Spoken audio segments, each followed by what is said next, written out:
Good morning, everybody. Excited to play Tennessee. Really great team. There's no place that you're going, oh, well, we're going to attack this guy. We're going to attack that guy. Just a well-rounded team, very talented, well coached, and but we're excited to get them. We're excited to get back home. You know, we've been gone 4 to 5 weeks, and excited to get back home. Night game. I'm excited to get to play in front of our fans, but certainly know we have a huge challenge. A very, very fine football team. We're excited about it, though.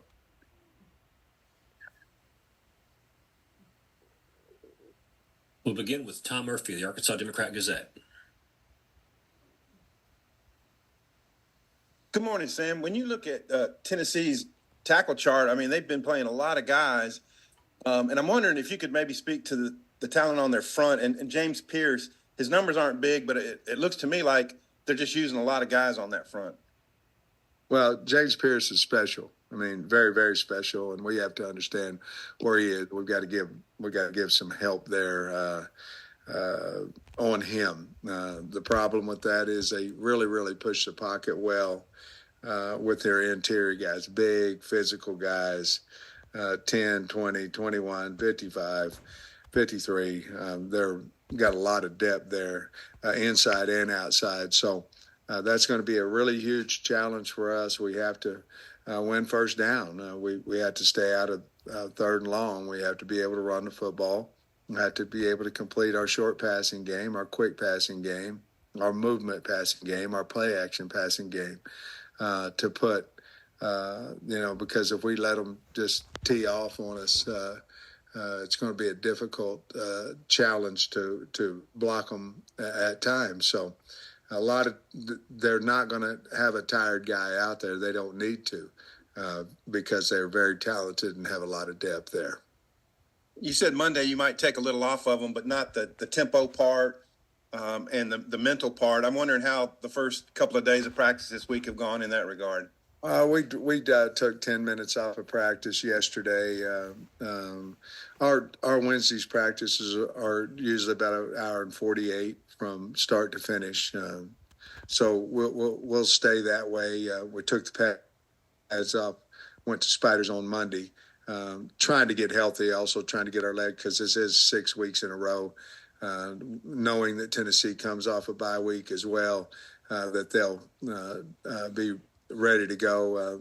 Obviously, just simply they won't be as beat up because they didn't play last week. So we took all those things into consideration. The first 2 days have gone really well. Next will be Grace Wright. Hey, Coach. Hope you're doing well. A little bit off topic, but I am working on a fun story about college football ball boys, specifically when they're on the opposing team sideline. And I was just wondering if you noticed them at all during games and if you've had any memorable interactions with them over the years. I think somebody's got a T-dog. I saw that. Got a camera on him, too. But, no, I think it's anything that brings joy to people. And obviously guys running out, getting teased, guys having different guys on the sideline, handling the balls for them, it's exciting for those kids, and it brings special meaning to the game.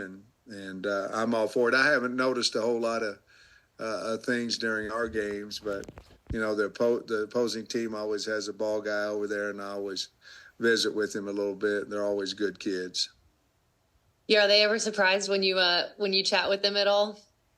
It seems like it. They a lot of times they don't know what to say. But I just joke with them and say, "Hey, stay the hell out of my way, man," and then they start smiling.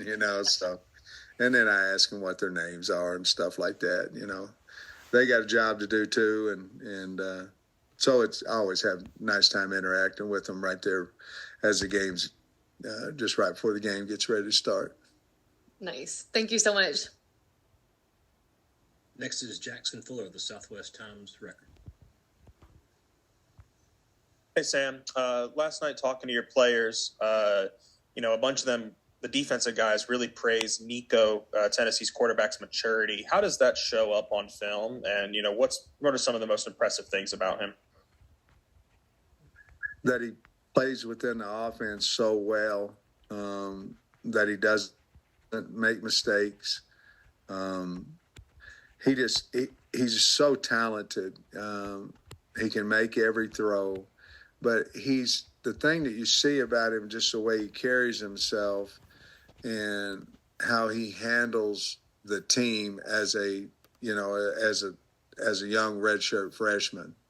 And I was really, going back to the bowl, really, really shocked of how mature he is. And so I think that's the thing that sticks out. He's very, very, very talented, but his leadership skills seem to be off the chart. And they've got like 10, 11 guys, I think, averaging 10 yards a catch. I mean, does his ability to run the football as a dual threat, how much more difficult does that make the life on the secondary when he's, passing it down the field as well?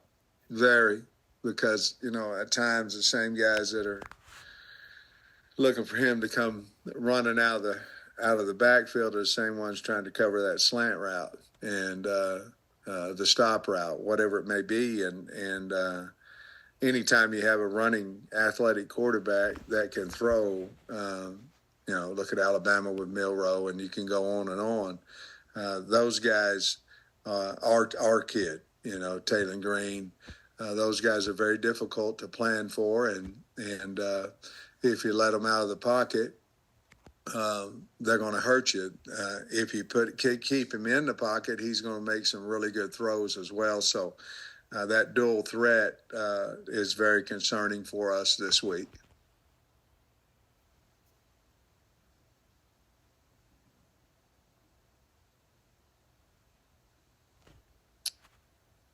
Hey, Sam. You had mentioned it.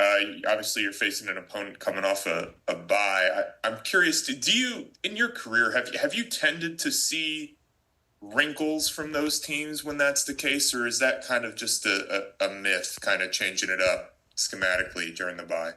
No, I don't think that's a myth at all. I think you have some unusual plays that you might put in. You have longer, you got to watch it because sometimes those hurt you too. You're doing things so well like Tennessee is, but yes, I think you'll see at times more plays, sometimes in the special teams as well, that you wouldn't if you didn't have the 2 weeks of prep. So I do think that. I know we have done that. I think on our bye, when we're on a bye, we're 3-0, having beaten Florida, Auburn, and Mississippi State in the last 3 years, and I know we certainly try to add a wrinkle or two during that time. Appreciate it, Sam. Thanks.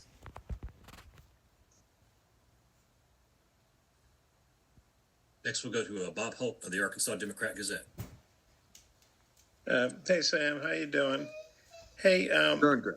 I know I asked you about Nichols and Slaughter the other day, but one thing I wanted to add on to that is, what was it about those guys that made you want to recruit them out of the portal? Well, let's start with Nico. We needed a guy who had played in this league and played well in this league at that position. So, we went after him hard once he got into the portal. So that was very simple. He's a mature guy, older than his years maturity, and I just really liked him once I got a chance to talk to him. With Addison, there was a huge need for that as well. I knew Addison. I had recruited him out of high school all the way to his freshman or sophomore year when I was at Georgia. I knew his talent level, and again, there was a position in need, but Addison was a little bit different because I'd known him when I was the offensive line coach at Georgia. And like you touched on the other day, it seems like, I know Addison's been dealing with the ankle, but it seems like both guys have been pretty good additions. Oh, they've been great additions, Bob. I mean, for us to go in the portal and a lot of times you come out and say, well, at least we've got some more depth to get a guy in the portal and he starts for you. It helps your football team, but it also validates that you're doing a good job of evaluating who you're bringing into the program. So they've both been great additions. They're both starters for us. Coach, thanks for your time today. Thank you.